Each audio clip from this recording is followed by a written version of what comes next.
Bismillahirrahmanirrahim. Insyaallah kita akan memulai kajiannya. Assalamualaikum warahmatullahi wabarakatuh. Sadurungipun memulai kajian ini karena jumlahnya lumayan sithik, iki nek adoh-adoh ketoke malah ora ketok juga. Ini mas-mas rada nengah Mas ya. Gen ora ketutupan tiang.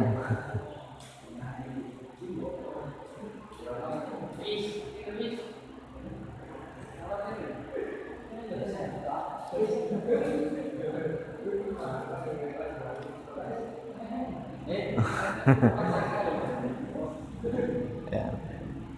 Bismillah wassalatu wassalamu ala Rasulillah wa ala alihi wa sahbihi wa man wala wa la haula wa la quwwata illa billah. Rabbi shrah li sadri wa yassir li amri wahlul 'uqdatam min lisani yafqahu qawli. Allahumma shalli wa sallim ala nabiyyina Muhammad wa ala alihi wa sahbihi wa man tabi'ahum bi ihsanin ila yaumiddin, amma ba'd.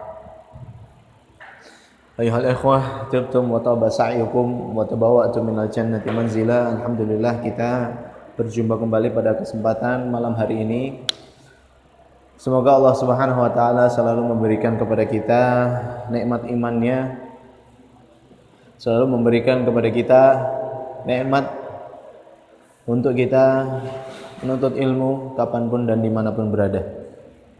Jamaah yang dirahmati Allah Subhanahu wa taala, salawat serta salam semoga selalu tercurah kepada junjungan kita Nabi Agung Muhammad sallallahu alaihi wasallam yang telah memberikan kepada kita segala hal yang berkaitan dengan kehidupan kita di dunia dan di akhirat. Kenapa di dunia dan di akhirat? Karena syariat pasti akan membawa kenyamanan dan kemapanan hidup, baik itu di dunia atau di akhirat. Apabila kita membahas tentang Islam, jangan anggap bahwa Islam hanya berkaitan dengan akhirat saja. Bahkan Islam menuntun bagaimana cara kita hidup di dunia ini. Banyak syariat-syariat yang ada yang ternyata banyak sekali manfaat, yang ternyata banyak sekali faedah-faedahnya yang baru terungkap pada abad-abad seperti ini. 1400 tahun yang lalu banyak sekali orang-orang belum mengenal kebersihan. 1400 tahun yang lalu orang-orang masih asing dengan makanan apa yang halal dimakan, yang haram dimakan, yang ada manfaatnya bagi tubuh, yang ada bahayanya bagi tubuh. 1400 tahun yang lalu masih banyak orang-orang yang belum mengerti apa itu tentang kesucian, tapi Islam mengajarkan kepada kita. Islam mengabarkan kepada kita, bahkan hal yang paling susah sekalipun Nabi Muhammad SAW telah mengetahuinya 1400 tahun yang lalu. 1400 tahun yang lalu apakah sudah ada dokter? Belum. Yang ada hanya ahli-ahli medis biasa-biasa saja. Akan tetapi di dalam Islam dijelaskan bagaimana proses pertumbuhan manusia. Dijelaskan bahwa manusia ada dari seorang laki-laki yang bertemu dengan sel telur perempuan, yang kemudian terbentuklah apa?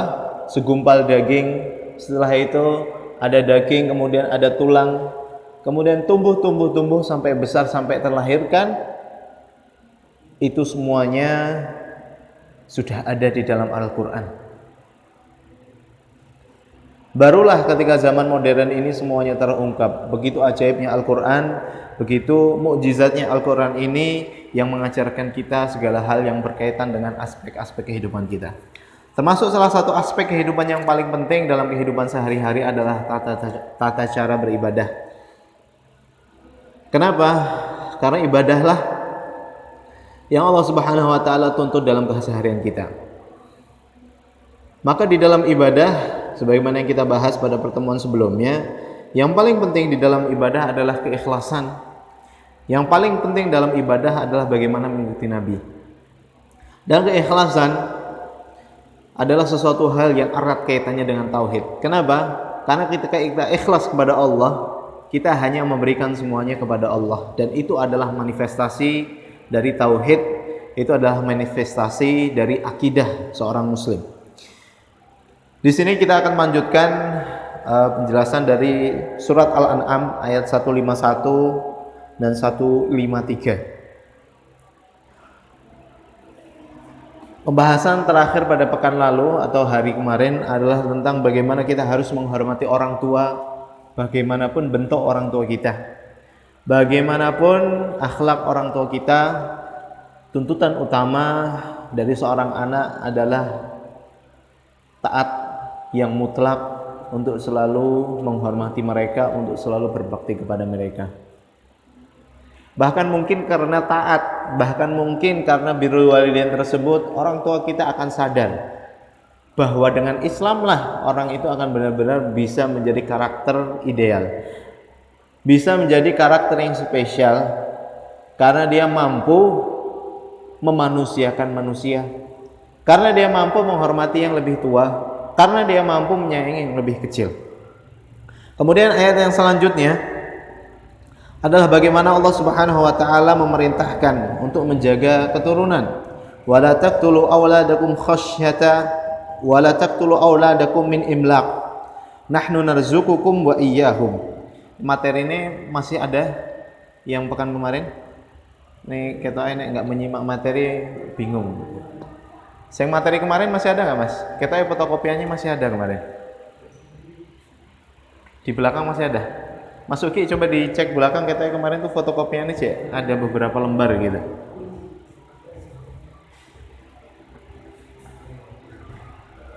Oh nggak ada, oh ya. Bisa dibuka di HP-nya masing-masing.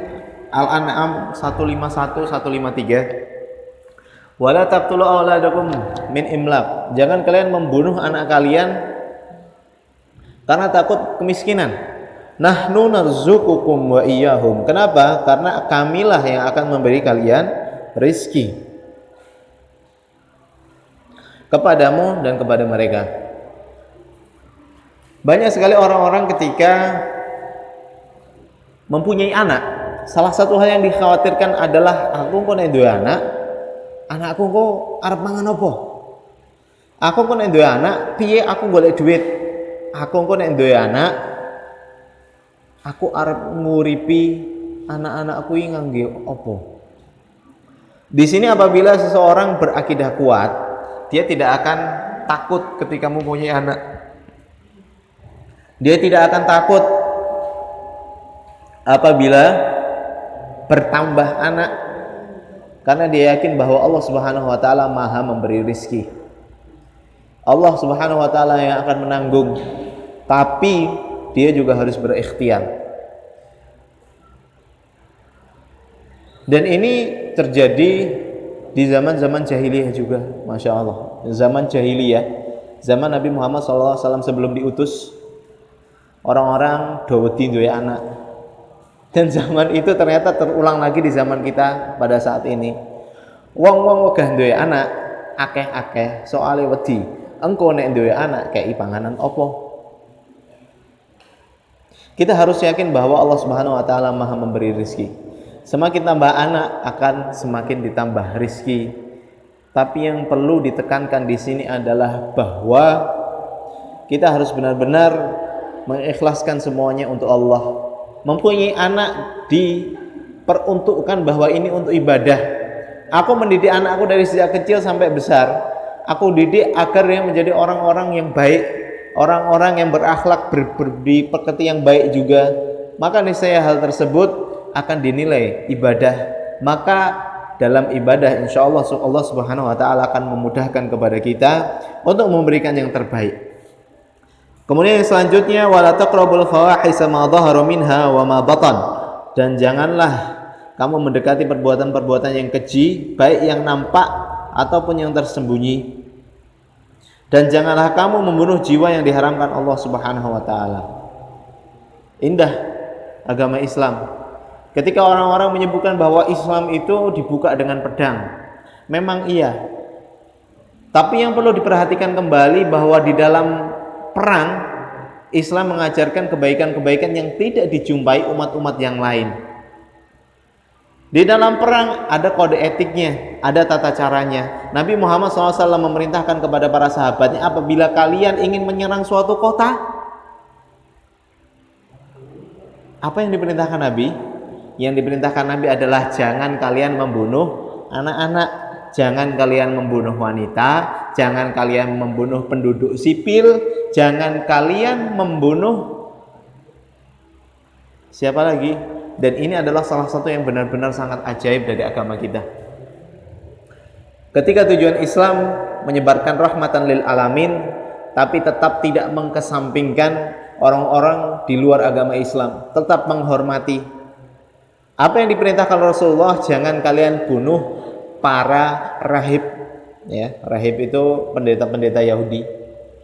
Jangan kalian bunuh pendeta-pendeta, dan jangan kalian apa? Robohkan tempat-tempat ibadah. Masya Allah, tempat ibadah tidak boleh dirobohkan. Tempat ibadah siapa? Tentu tempat ibadah umat-umat yang lain. Kenapa? Karena walaupun dibuka dengan pedang, tapi tetap dengan kerahmatan. Karena ketika daerah nanti akan masuk dalam kekuasaan Islam, tetap ada orang-orang kafir yang tinggal di daerah Islam tersebut. Apakah diperbolehkan? Tentu diperbolehkan. Maka tempat-tempat ibadah tidak boleh dirobohkan. Karena kalau dirobohkan, orang-orang kafir mau ibadah di mana?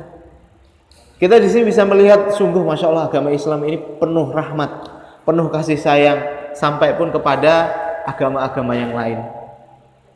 Jangan robohkan tempat ibadah, jangan hancurkan pepohonan. Masya Allah, pepohonan tidak boleh dihancurkan. Selain peduli dengan manusia, ternyata juga peduli dengan lingkungan. Ini adalah salah satu hal yang perlu kita ketahui, bahwa Islam itu adalah agama penuh rahmat. Zaman sekarang terlebih, ketika orang-orang kafir mendeskripsikan atau mengkerdilkan orang-orang muslim, ya, bahkan memojokkan bahwa orang-orang muslim itu adalah teroris, orang-orang muslim itu adalah orang-orang yang tidak kenal tata krama. Ini adalah salah satu stereotip atau bentuk yang sengaja orang-orang kafir itu tanamkan kepada kita umat muslim. Itu adalah bagaimana Allah Subhanahu wa taala memerintahkan, walaupun berperang, tetap berperanglah dengan baik. Dan wala taqtulu nafsal lati haramallahu illa bil haq. Jangan bunuh jiwa-jiwa yang Allah Subhanahu wa taala haramkan. Dzalikum wasaqum bihi la'allakum ta'qilun. Dan itulah yang diperintahkan oleh Tuhanmu kepadamu supaya kamu memahaminya. Dan salah satu cerita, ya, kita sedikit mengulang tentang wala taqtulu auladakum min imlaq. Jangan kalian membunuh anak-anakmu karena takut kemiskinan. Ini adalah erat kaitannya dengan adat orang-orang pada zaman dahulu, di mana mereka lebih berbangga ketika istrinya melahirkan seorang anak laki-laki daripada perempuan. Ini tidak diperbolehkan, karena pada dasarnya laki-laki dan perempuan adalah sama-sama amanah dari Allah Subhanahu wa taala agar kita jaga. Apabila membahas tentang laki-laki dan perempuan yang kaitannya adalah dengan kelahiran, kita pasti pernah mendengar cerita tentang Umar bin Khattab radhiyallahu taala anhu, di mana dikisahkan Umar bin Khattab membunuh anak perempuannya sebelum masuk Islam tentunya. Kenapa? Karena Umar bin Khattab menginginkan anak laki-laki. Kita mungkin juga pernah mendengar cerita Umar bin Khattab memakan Tuhannya sendiri. Loh, kok iso? Ceritanya adalah pada saat itu Umar bin Khattab membuat Tuhan, ya, membuat patung. Dari apa? Membuat patung dari tepung, ya, kalau di bahasa kita, atau gandum yang umum di kalangan orang-orang Arab pada zaman dahulu. Membuat patung dari gandum kemudian disembah. Setelah menyembah, Umar bin Khattab kelaparan. Akhirnya apa? Akhirnya Umar bin Khattab memakan Tuhannya sendiri. Ya, ini tentu adalah sebelum Rasulullah SAW diutus menjadi Nabi dan Rasul. Apakah cerita ini benar? ya, yang perlu diperhatikan bahwa banyak sekali cerita-cerita yang berkaitan dengan para sahabat, bahkan yang berkaitan dengan Nabi Muhammad SAW sendiri. Banyak sekali cerita-cerita palsu yang beredar, ya. Dan dua cerita yang tadi itu adalah termasuknya cerita palsu, ya, tidak benar, ya. Kenapa? Karena cerita ini hanyalah dibuat-buat saja. Apabila kita mengetahui bahwa Umar bin Khattab ada salah satu tokoh, ya, yang dibenci beberapa orang-orang Islam, ya. Siapakah mereka? Ya, saya di sini menyebutkan orang-orang Islam, sebenarnya mereka bukan Islam, hanya judulnya saja Islam, ya. Orang-orang Syiah sangat membenci Umar bin Khattab radhiyallahu taala anhu. Sangat membenci sekali orang-orang Syiah tersebut. Kenapa? Karena Umar bin Khattab adalah yang membebaskan, ya, yang membebaskan Persia, ya, yang meruntuhkan kekaisaran Persia, dan Persia adalah nenek moyangnya orang-orang Syiah. Mereka sangat membencinya. Dan Umar sendiri pun ternyata yang membunuh adalah salah satu tokoh Syiah yang kuburannya sekarang disembah oleh orang-orang Syiah. Orang Syiah banyak sekali di Iran. Orang Syiah banyak termasuknya di Irak juga. Mereka tidak berhaji karena mereka hajinya adalah di Karbala. Mereka punya hari raya tersendiri yang dinamakan Hari Raya Asyura. Hari Raya Asyura adalah kematian Hasan bin Ali bin Abi Thalib. Ya. Mereka di situ meratapi kematian Hasan. Yang akhirnya apabila kita melihat sering itu biasanya orang-orang memukuli punggungnya dengan senjata tajam sampai berdarah-darah. Itu adalah Syiah. Para ulama sepakat bahwa Syiah tidak termasuk di dalam agama Islam. Kenapa? Karena banyak sekali perbedaannya. Walaupun mereka mengaku Islam tapi bukan Islam, ya. Contoh sendiri azan yang mereka lafalkan itu berbeda dengan azan kita. Azan kita adalah asyhadu alla ilaha illallah wa asyhadu anna muhammadar rasulullah. Mereka tambahkan satu lagi wa asyhadu anna aliyan waliyullah. Dan aku bersaksi bahwa Ali adalah termasuk wali Allah. Itu adalah salah satu akidah mereka. Termasuk akidah mereka yang sangat dolal adalah mereka berkeyakinan bahwa malaikat Jibril pada saat itu salah memberikan wahyu. Wahyunya aslinya diturunkan kepada Ali, ya, tapi meleset akhirnya diturunkan kepada Nabi Muhammad. Ini adalah akidah yang dolal, akidah yang sesat dari Syiah. Indonesia apakah ada Syiah? Oh banyak, ya. Tinggal di googling sendiri. Syiah di Indonesia, masya Allah banyak sekali itu, ya. Salah satu tokohnya juga ada salah satu tokoh yang sangat terkenal yang turun di di DPR sana, ya. Kemudian yang selanjutnya firman Allah Subhanahu wa taala, "Wala taqrabu malal yatim illa billati hiya ahsan hatta yablugha asyuddah." Dan jangan sekali-kali kamu mendekati, ya, harta anak yatim kecuali dengan cara yang lebih bermanfaat hingga sampai ia dewasa. Di sini kenapa ditekankan harta anak yatim? Karena anak yatim itu adalah anak yang ditinggal mati oleh orang tuanya sebelum sampai usia dewasa. Di dalam Islam, pembagian warisan itu adalah ketika seseorang meninggal, bukan sebelum meninggal kemudian dibagikan, ya. Sebelum meninggal terus kemudian dibagikan itu namanya bukan warisan, tapi itu adalah namanya hibah. Apa itu hibah? Hibah itu artinya adalah hadiah. Warisan dibagikan setelah meninggal. Ada pembagiannya sendiri-sendiri. Anak laki-laki berapa, perempuan berapa, ya, kemudian cucu berapa, kemudian istri atau suami berapa, semuanya adalah pembagian masing-masing. Dan ini adalah pembagian yang sangat adil dibandingkan dengan pembagian yang ada secara umum di Indonesia, ya. Banyak sekali orang bagi warisan, ya, itu karena kecintaan kepada anaknya. Aku luwih sayang karo anak kae lah, tak kei rong patok. Karena iki ora terlalu sayang, tak kei siji wae lah, ya. Atau di dalam hukum Jawa tersendiri, ya, ada yang namanya istilahnya apabila anaknya itu, misalkan kita katakan anaknya 4, kemudian 1 laki-laki. Ya. Akhirnya laki-laki ini hampir menguasai seluruh warisan dari harta orang tuanya. Perempuan berkei sisa-sisa. Atau misalkan yang sangat umum di Indonesia atau di Jawa secara khusus, anak terakhir jatah warisannya apa? Omae wong tuane, seperti itu ya.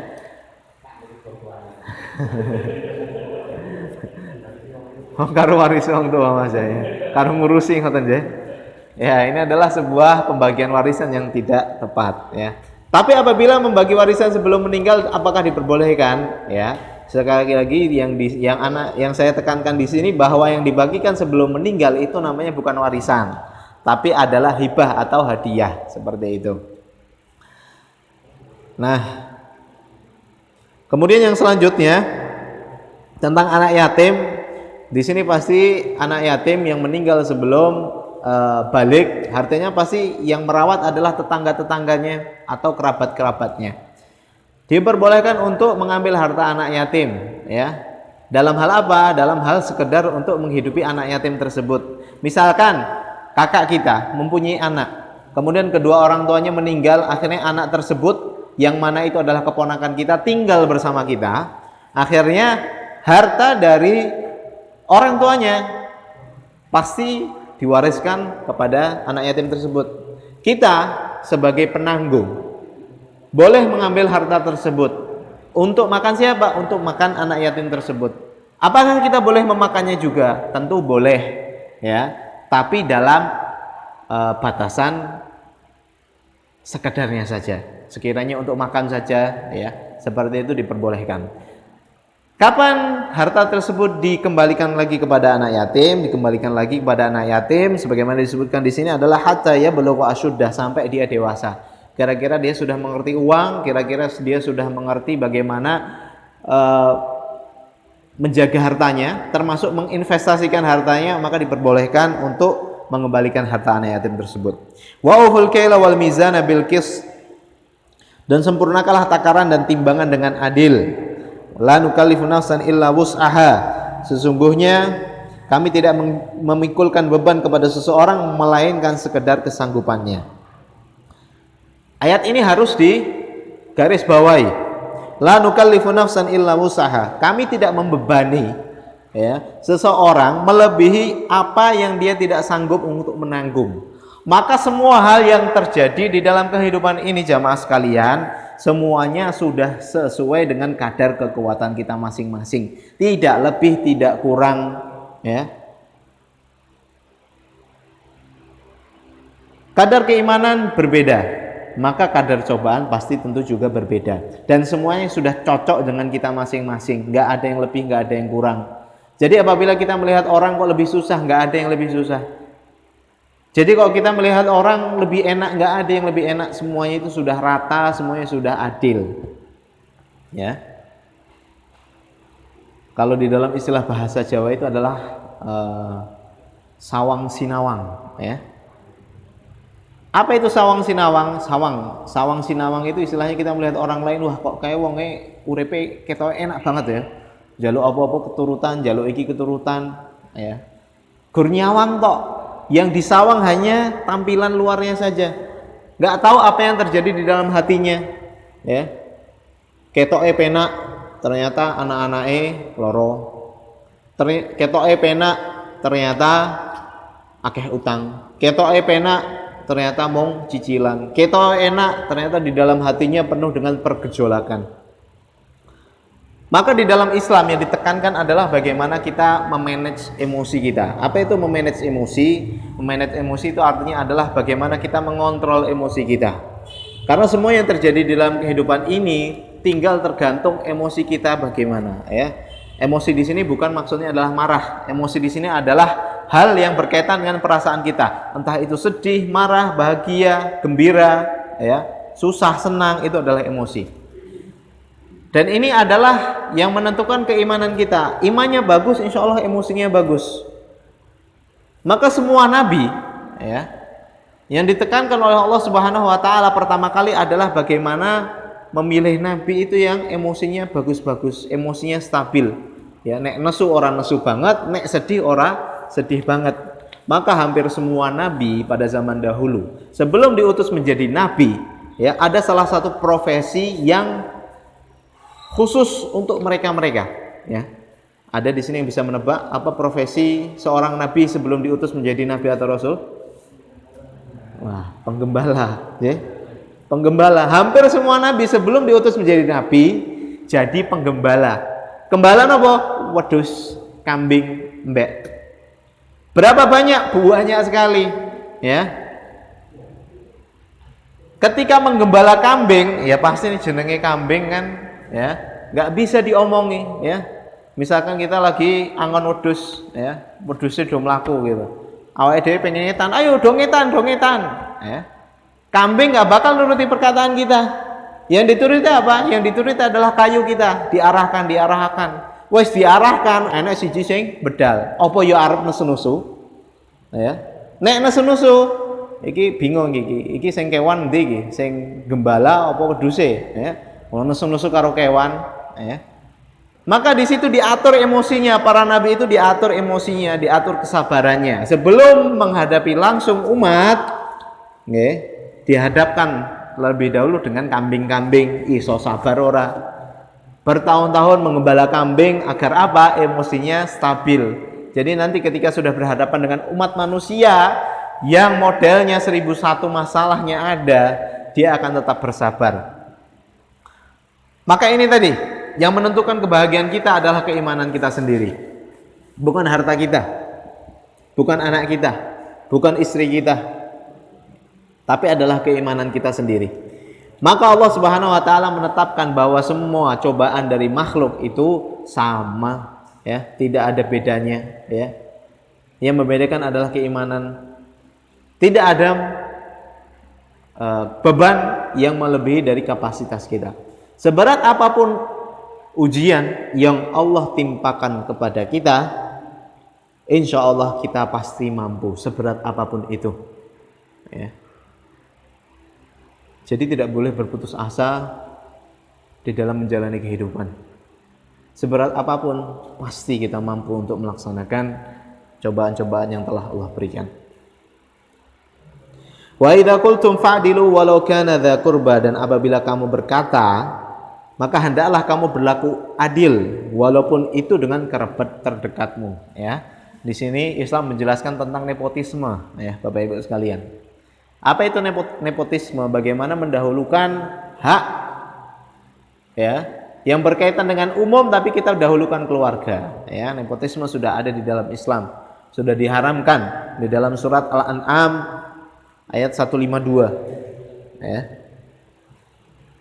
Enek kerja misalkan, enek sing daftar keluarga nih, wah iki keluargaku tak terima dhisik lah, ya.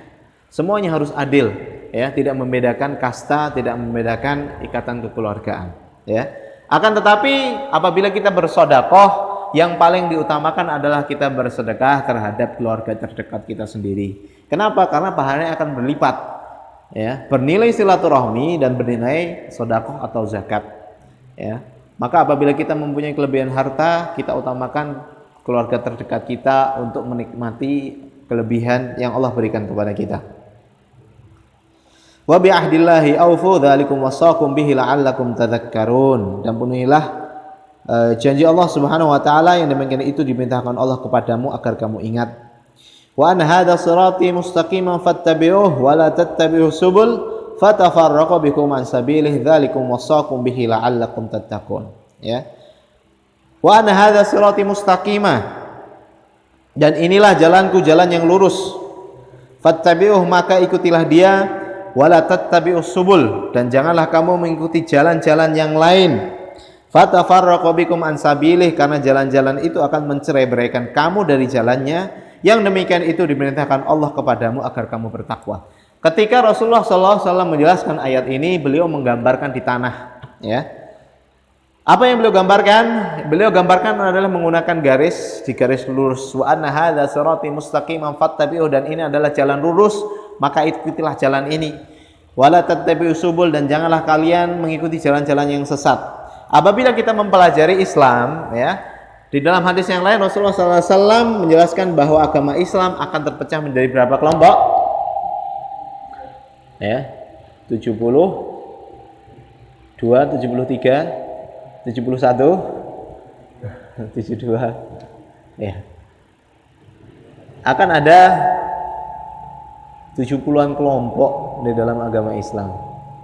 Kelompok mana yang akan masuk surga? Kelompok yang akan masuk surga adalah kelompok yang mengikuti sunnah Nabi Muhammad SAW. Nabi di sini tidak menjelaskan merek, Nabi di sini tidak menjelaskan nama, Nabi di sini tidak menjelaskan produk. Ya, yang Nabi jelaskan di sini adalah sifat. Maka apabila yang dijelaskan sifat, sifat ini bisa menempel kepada siapapun orangnya, kepada siapapun organisasinya, kepada siapapun yayasannya, kepada siapapun gerakannya, itu bisa ada. Yang jelas gerakan tersebut, organisasi tersebut, perkumpulan tersebut semuanya mengikuti sunnah Nabi Muhammad SAW. Itu adalah orang-orang yang akan mengikuti Nabi Muhammad SAW di surganya. Kemudian yang selanjutnya adalah hadis Mu'adz bin Jabal.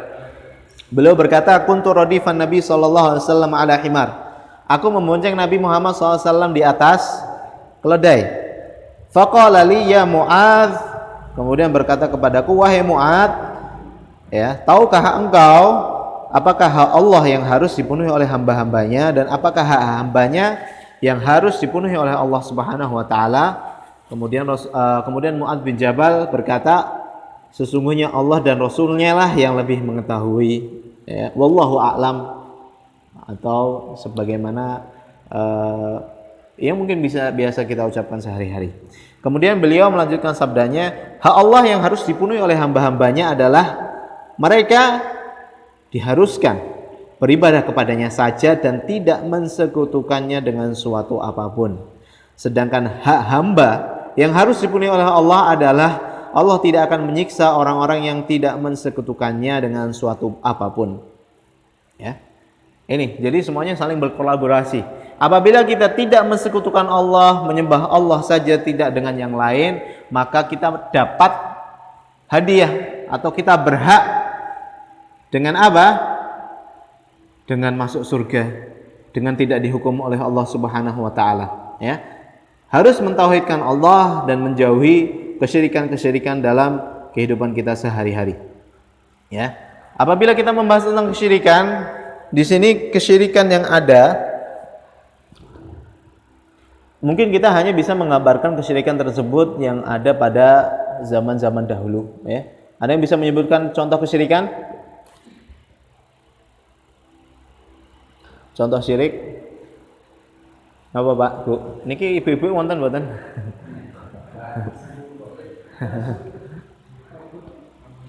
Tagut, leres. Tagut itu adalah sesembahan selain, mengagungkan sesuatu melebihi Allah Subhanahu wa taala, menaati sesuatu yang bukan itu perintah Allah. Contoh yang lain, ya, ning perapatan doko sesajen. Syirik atau yang sering dilakukan oleh para dukun misalkan, ya, yang namanya dukun itu pasti menyembah setan. Atau yang lain, mengagungkan kuburan. Atau contoh-contoh yang lain, ada yang lain?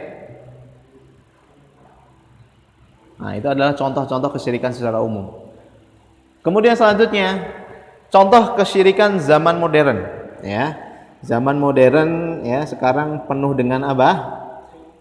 Ya, penuh dengan teknologi, penuh dengan internet, penuh dengan hal-hal yang berbau modern, ya. Tapi ternyata juga ada masih, ya, sesuatu yang berkaitan dengan kesyirikan. Ya.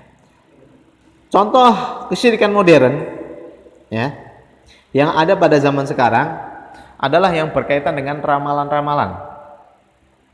Ya, biasanya sing ABG ini, tapi biasanya kalau cowok jarang nih Pak Bu. Biasanya sing cewek-cewek niki, ya.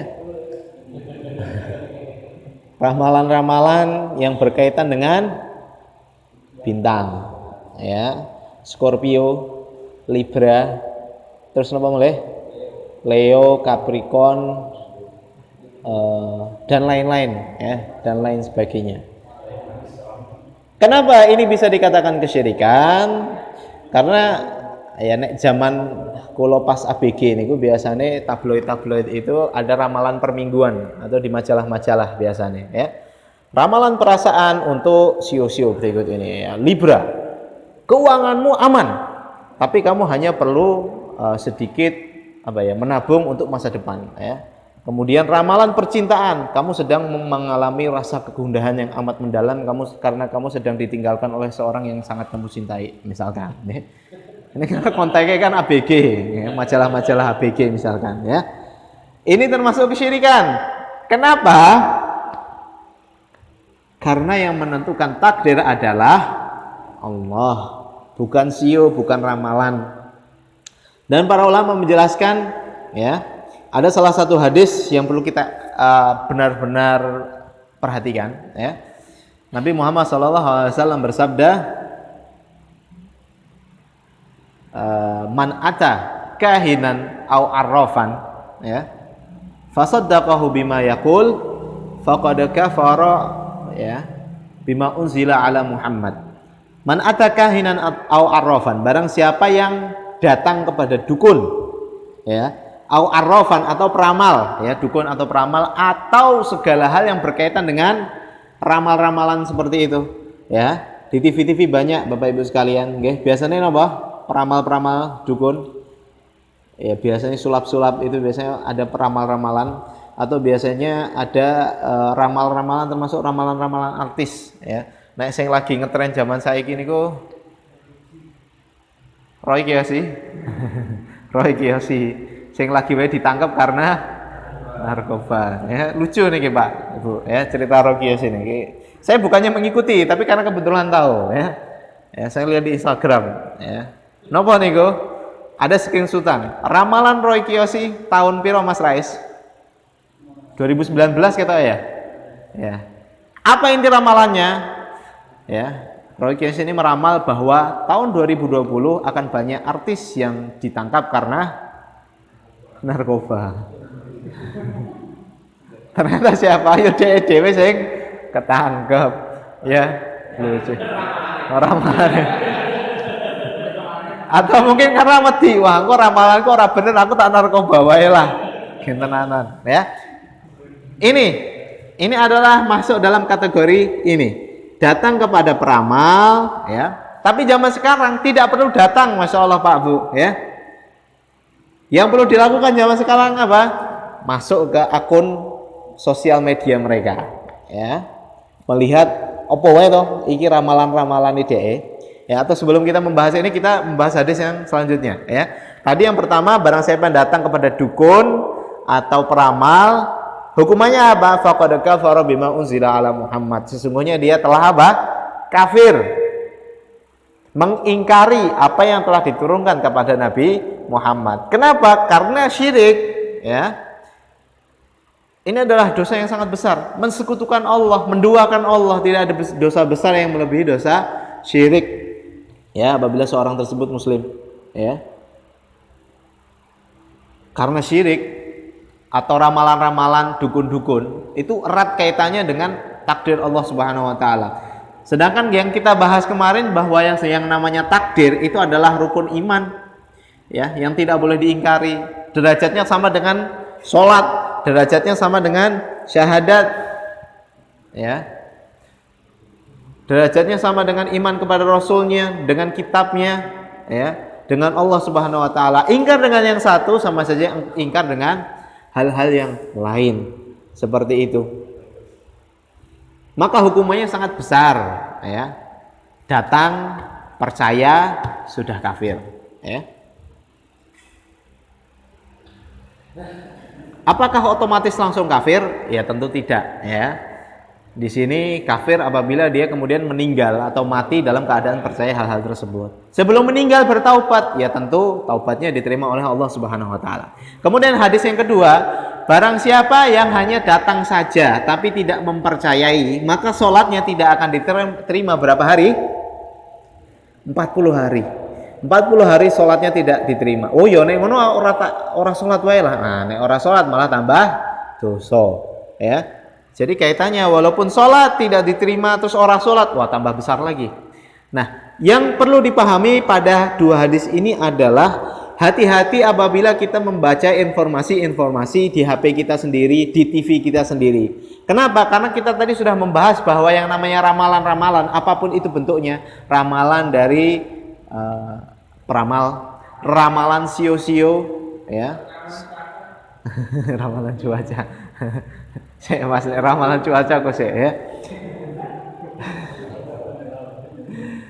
Ya. Ramalan bintang-bintang itu tadi kita membaca saja, ya. Yang ditakutkan kita masuk di dalam kategori yang kedua, membaca tapi tidak mempercayai. Maka apabila ada ramalan tersebut ya lewat di HP kita, kenapa? Masya Allah zaman sekarang itu hampir sesuatu tersebut tidak bisa lepas dari kita. Kita punya HP, kita punya TV. Kadang di TV ya di bawah itu nongol ramalan bintang, ya, ramalan sio-sio seperti itu. Ya. Di Ciki nembus ada hadiah apa? Ya.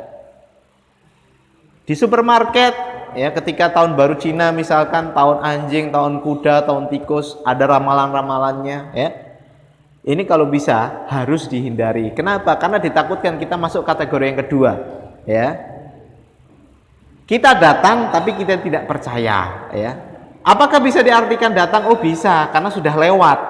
Kalau kita nggak mau datang kita hilangkan, ya, next, ya. Di scroll, ya, nongol di Facebook, wah opo iki, wah ramalan, ojo moco, ya, seperti itu. Itu adalah masuk kategorinya dengan hal-hal yang tadi. Nah,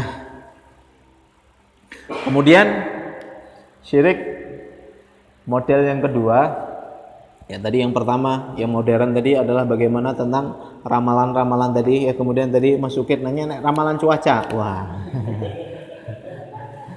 apakah masuk ini termasuk peramal, apakah termasuk seperti mendahului apa takdir Allah, ya. Yang perlu kita ketahui, ya, di sini mereka ketika meramal cuaca itu menggunakan alat, menggunakan ilmu, ya, yang pasti. Ya, kenapa? Ya karena mereka ada satelit mengamati keadaan sekitar. Ya mereka ada, ya biasanya di bandara, bukan di bandara, di pelabuhan-pelabuhan ada tiang-tiang nopo niko, ya. Semuanya membaca arah angin. Wah kira-kira apa? Nah ini tidak termasuk sebagaimana peramal yang disebutkan oleh Nabi Muhammad SAW. Kenapa? Karena semuanya berdasarkan dengan bukti ilmiah, ya, seperti itu. Nah, yang menjadi masalah, ya, tentang peramal cuaca sebenarnya bukan peramal cuaca yang ini, tapi biasanya adalah yang dinamakan dengan pawang udan. Ya. Arab doe gawe ngundang napa? Pawang udan, kenora udan. Nah, pawangnya seperti itu, ya. Termasuk kemarin corona di beberapa kabupaten, ya, orang-orang mendatangkan siapa? Mendatangkan orang-orang pinter, ya. Agar apa? Agar menolak corona dari kabupaten mereka. Wah, ini syirik juga seperti ini, ya. Syirik yang pertama dengan kesyirikan yang lain. Nah, kemudian kesyirikan bentuk yang selanjutnya adalah apabila kita menganggap, ya, ada yang memberi manfaat, ada yang memberi bahaya, ya, selain dari Allah Subhanahu wa taala. Seperti perkataan yang sangat sering terjadi di antara kita semua, ya. Lagi ngobrol-ngobrol, ngumpul-ngumpul, baru kayak enek koncone teko. Pas koncone teko ternyata terjadi sesuatu, ya. Atau misalkan nonton bal, ya. Saniki bal-balan sampun mulai dereng niki, Pak. Durung ya libur kabeh nih, cek prei. Cek prei. Tapi ya saya sedikit melihat-lihat nih bal kita bentar lagi akan mulai, ya. Yang menandakan di Eropa itu corona sudah semakin menurun, ya. Jerman bahkan sudah hampir memulai, ya, liganya.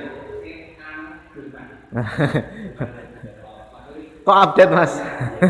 Ya, Jerman paling pertama. Kenapa? Karena Jerman kesehatannya termasuk yang paling maju. Apabila kita melihat data di Eropa, data kematian yang paling rendah salah satunya adalah Jerman, ya, dibanding dengan negara-negara yang lain, ya, tinggi-tinggi semua. Nah itu tadi, ya, Jerman, Spanyol, Itali, ya. Tapi yang belum ada kabarnya ini adalah Inggris. Jadi enak fans Liverpool, ada di sini fans Liverpool ya. Tolong ditahan buka puasanya. Arep menang ya, guru saumli meneh, malah enek corona. Ini takdir Allah ya. Jangan kita menyalahkan corona ya, goro-goro corona ya, semuanya sudah ditakdirkan Allah ya, wes lah ya. Maka kembali kepada materi kita yang tadi, enek bal-balan misalkan Jerman lawan Brazil ya. Rata-rata kabeh ning kono ndukung Brazil ya. Terus enek wong teko siji. Bar teko dilalah ya, Brazil kebobolan ya. Kita akan dengan mudahnya biasanya akan berkata piye? Wah, gara-gara kowe teko kan, marai kalah. Ya. Gara-gara kowe teko to udan, gara-gara kowe teko to orang mujur ya. Sangat sering kita jumpai. Ini adalah termasuk kesyirikan yang ada di antara kita ya. Kenapa? Karena menisbatkan sesuatu yang ada kaitannya dengan manfaat atau madharat kepada selain Allah. Atau yang saya alami sendiri zaman-zaman saya masih kecil nih, Pak. Ya, zaman-zaman SD biasanya dolanan gambar nih, nggih. Gambar. Wah. Setelah dewasa kula niku mikir nih, Pak. Napa? Wah, ini jane-jane kacile iki diajari judi iki. Loh, karena itu memang judi, ya. Judi itu bentuknya seperti apa? Judi itu adalah dari yang semuanya tidak ada benda harta, ya. Kemudian urunan dengan jumlah yang sama, akan tetapi ketika kembali jumlahnya berbeda tergantung dengan keberuntungan masing-masing. Ini adalah judi, ya. Lomba misalkan, ya. Ada uang pendaftarannya. Ya. Tapi apabila kita membahas uang pendaftaran, ini harus lebih diperinci lebih luas. Apabila uang pendaftarannya adalah memang untuk segala macam yang berkaitan dengan kepanitiaan, ya, karena panitia jumlahnya banyak sekali, ya, itu tidak termasuk judi. Termasuk judi apabila bagaimana? Apabila uang pendaftaran tersebut dimasukkan ke hadiah. Lomba misalkan voli. Daftare urunan 500.000. Wah, 500.000 daftare kok larang rame ngopo ya. Yang ikut 30 tim. Wah, 500.000 ping 30 wis akeh banget itu, ya. Ini biasanya kalau sudah 500.000 pasti ada uang pendaftaran tersebut dimasukkan ke hadiah. Ini termasuk judi. Yang tidak termasuk judi bagaimana? Daftar misalkan ya 1.000 ya. 1.000 misalkan karena memang keperluan panitianya banyak ya, dadak ngresiki lapangan, dadak ngecat, dadak masang jalan, dadak masang tempat duduk penonton, dadak masang ini dan yang lain-lainnya, maka itu tidak termasuk ya. Termasuk juga judi-judi yang ada di antara kita, di antara ya keseharian kita ya, seperti ketika kita main time zone ya. Ini sering anak-anak nih, jadi orang-orang tua, para orang tua yang mempunyai anak sing dolanan yang time zone atau para mas-mas yang masih senang main time zone, ketika akan main time zone diperhatikan, iki judi opo ora? Kenapa? Ini jujur ya Bapak Ibu sekalian, kula nembe mlebu time zone niku ya bar nikah niku.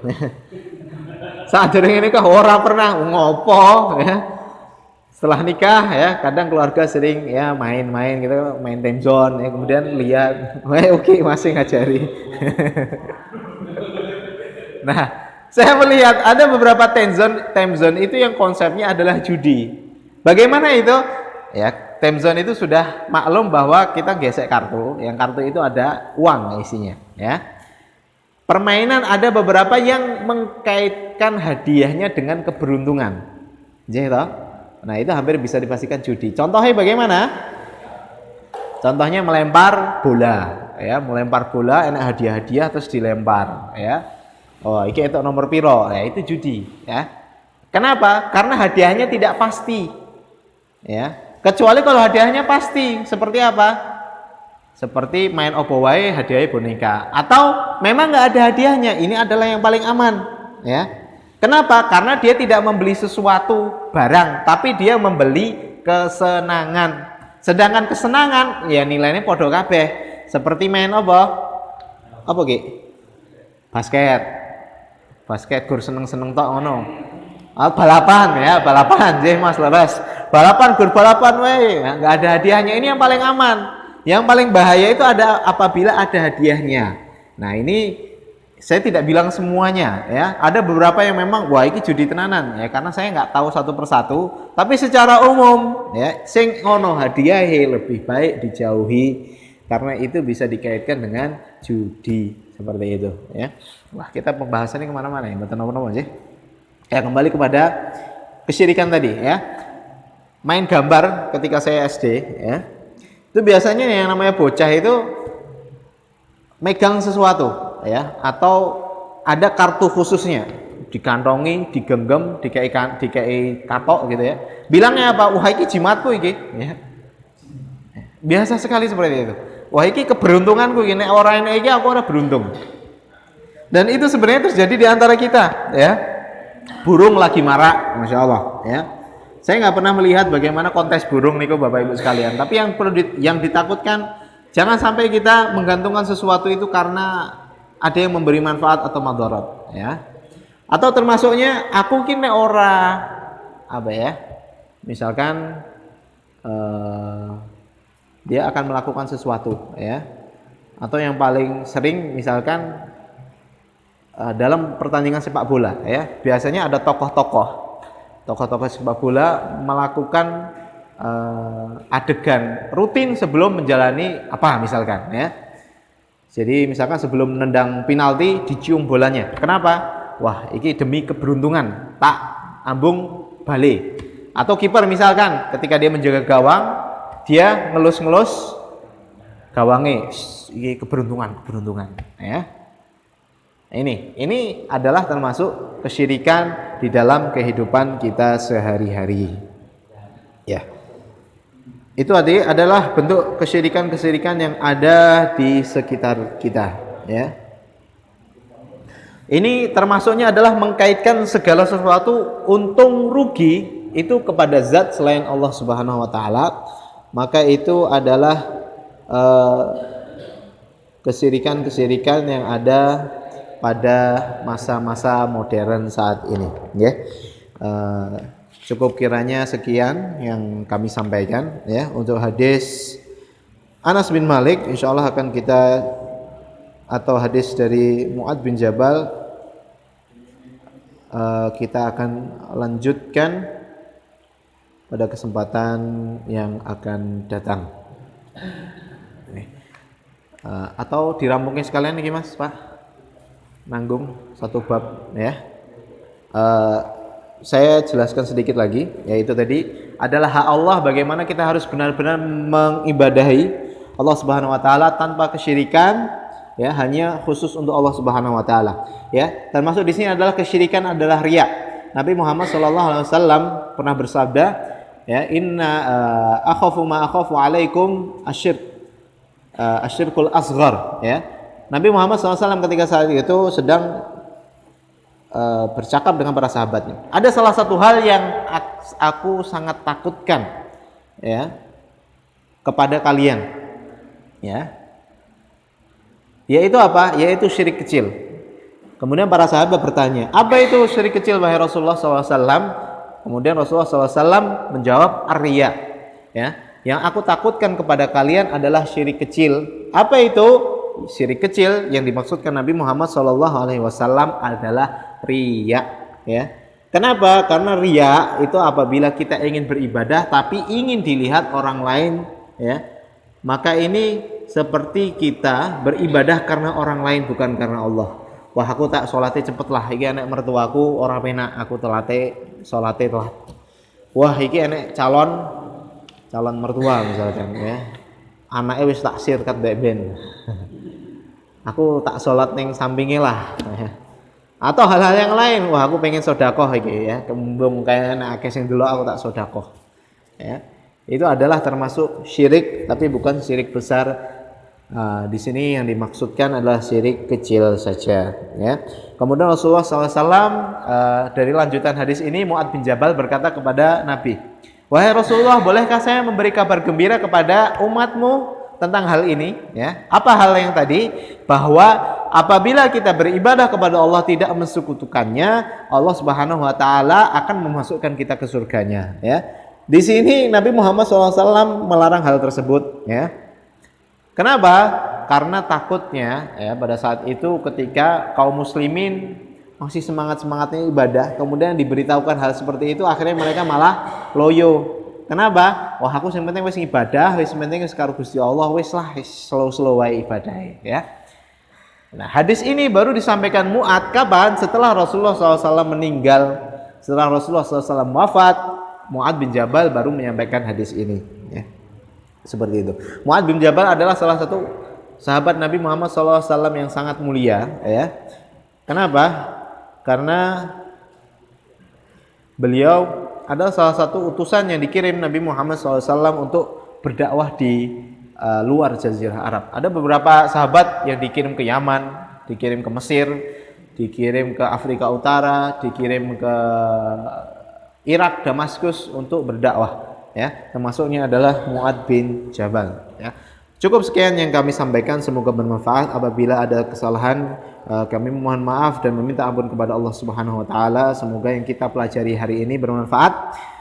Sebelum kami tutup, ada salah satu hadis Nabi Muhammad SAW yang sangat harus kita amalkan, yaitu beliau bersabda, man sanna sunnatan hasanatan falahu ajruha wa ajru man tabi'aha. Man sanna sunnatan hasanah, barang siapa yang apa? Sanna sunnah, ya, mengajak kepada kebaikan, mengajak kepada sunnah yang telah diajarkan Rasulullah SAW, ya, mengajak orang-orang lain, ya, untuk kebaikan, falahu ajruha, ya, wa ajru man tabi'aha, ya, maka dia mendapatkan pahala apa? Pahala kebaikan ketika dia melaksanakan hal tersebut. Tapi dia mempunyai bonus juga. Apa itu bonusnya? Orang-orang tadi yang melakukan kebaikan karena dia, ya, pahalanya semuanya itu akan mengalir kepada orang tersebut tanpa mengurangi pahala, ya, orang-orang yang melaksanakan kebaikan. Contohnya misalkan kajian ini, ya, pertama kali misalkan yang menginisiasi itu adalah takmir Masjid Al Fikru. Ketoke gading tulung iki kudu enek kajian, ya. Akhirnya banyak orang yang datang. Orang-orang yang datang ini semuanya mendapatkan pahala menuntut ilmu. Tapi majelis takmir, bukan majelis takmir, ya, takmir Al Fikru mendapatkan pahala juga orang-orang yang turut ikut kajian ini. Maka salah satu hal yang paling kita harus bersemangat untuk menuntut ilmu adalah mengajak orang lain turut melaksanakan kebaikan. Kenapa? Karena apabila mereka melaksanakan kebaikan karena kita, pahala tersebut akan mengalir, ya. Kita mengajari anak kita, mengajari orang tua kita untuk kebaikan, ya, maka selamanya pahala tersebut akan mengalir selama orang tersebut melaksanakan hal-hal yang kita ajarkan. Bahkan sampai pula ketika kita sudah meninggal, pahala tersebut akan tetap terus mengalir sampai akhir hayat, sampai hari kiamat itu akan mengalir. Maka jangan pernah lesu, lemah dalam mengajarkan kebaikan, karena bisa jadi itu adalah amal jariah kita setelah kita meninggal, ya. 3 amal jariah, shadaqatun jariyah, wa ilmun yuntafa'u bihi, ilmu yang bermanfaat, ilmu yang diajarkan, kebaikan yang diajak orang-orang yang lain. Maka jangan lemah, jangan lesu untuk mengajak teman-teman kita kebaikan, untuk mengajak teman-teman kita menghadiri kajian-kajian, untuk mengajak teman-teman kita untuk melaksanakan sholat dan kebaikan-kebaikan yang lain. Wassallallahu ala nabiyina Muhammad. Assalamualaikum warahmatullahi wabarakatuh. Mungkin ada pertanyaan?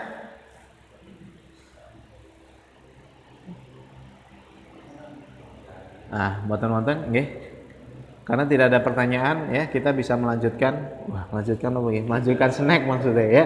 Kita tutup dengan doa kafaratul majelis. Subhanakallahumma wa bihamdika asyhadu an la ilaha illa anta astaghfiruka wa atubu ilaik. Assalamualaikum warahmatullahi wabarakatuh.